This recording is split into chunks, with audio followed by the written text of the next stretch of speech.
I feel like I'm losing my mind. Is everybody in the world blind? Please, Lord, give me a sign, a sign.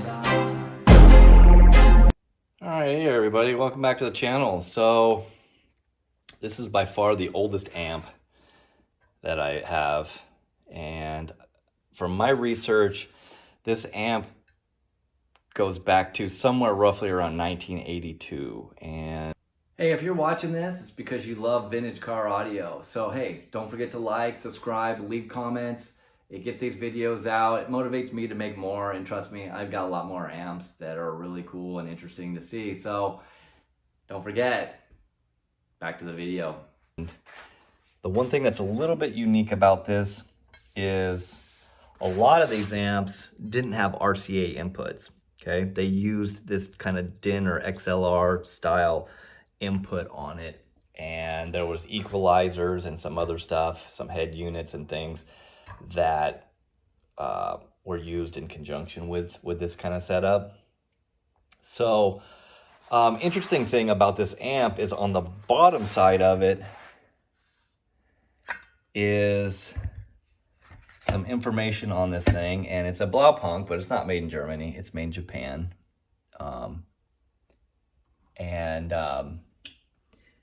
We have a sold installed date on here, and as you can see, it says,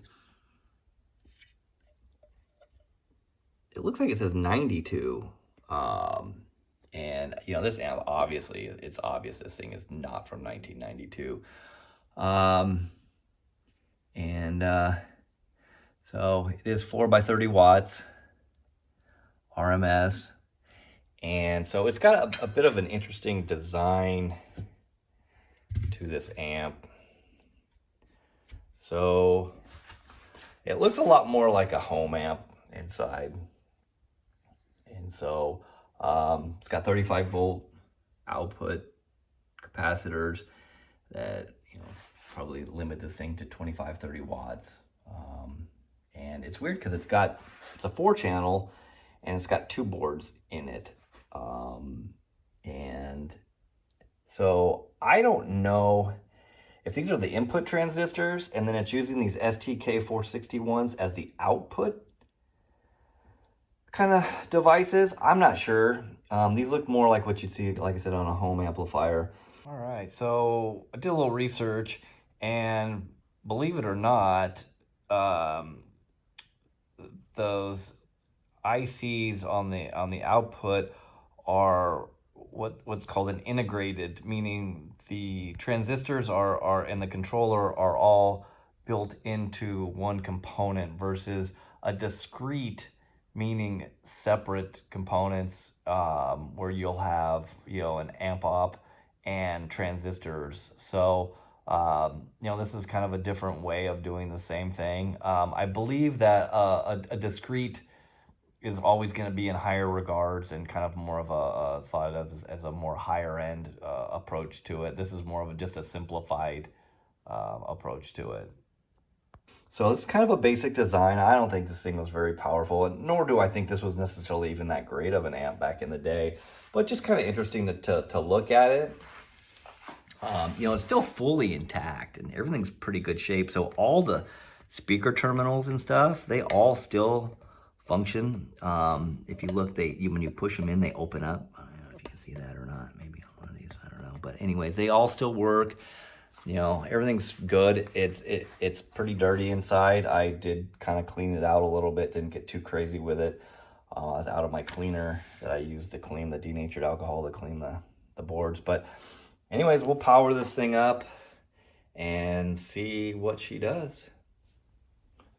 All right, so I've been playing around with this thing, and unfortunately I was doing it without any copyright-free music. So we're gonna try to put some copyright-free music on this thing and see, I don't know, see what happens. So let's cue up some.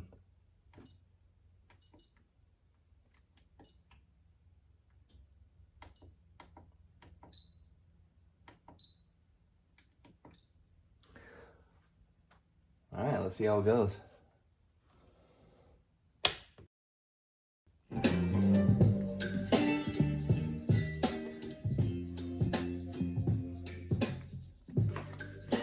So it seems to play okay. But once you give it any volume, it really wants to distort. And I've played around with the gain, and I have the gain all the way down. And if I give it less input and turn the gain up,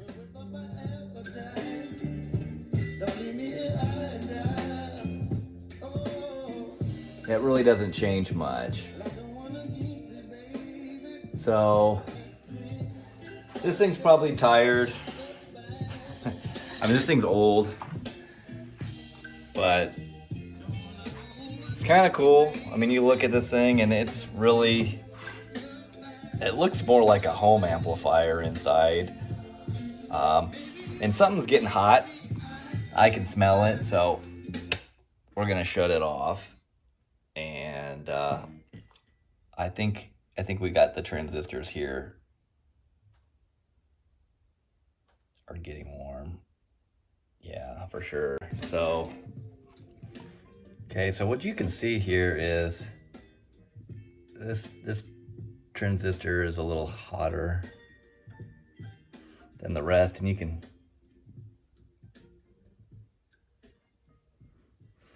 I can smell it a little bit.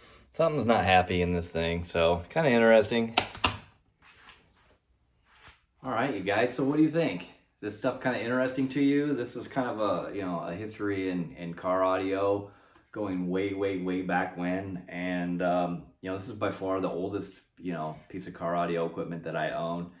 And just kind of interesting to see this stuff and play around with it. If you guys like this stuff, hey, don't forget to like, subscribe, do all that cool stuff. Leave some comments too, because the more comments and thumbs up and things that you get shows them to more people. So I got a lot more amps to show off and do this stuff, and as well as testing new gear too. The new gear gets the views, this stuff not so much, but I really enjoy doing this stuff, and I enjoy meeting the people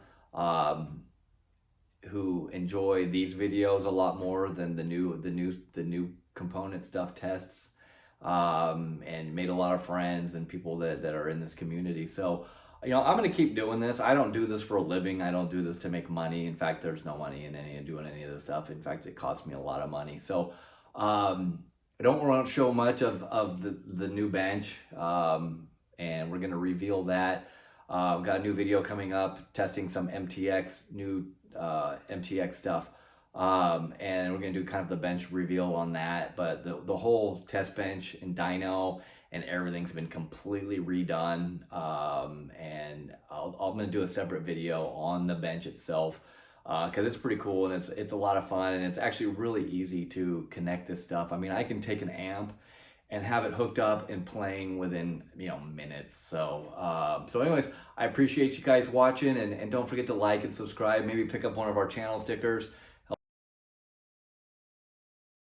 help support the channel, and we'll keep this stuff coming. I enjoy it.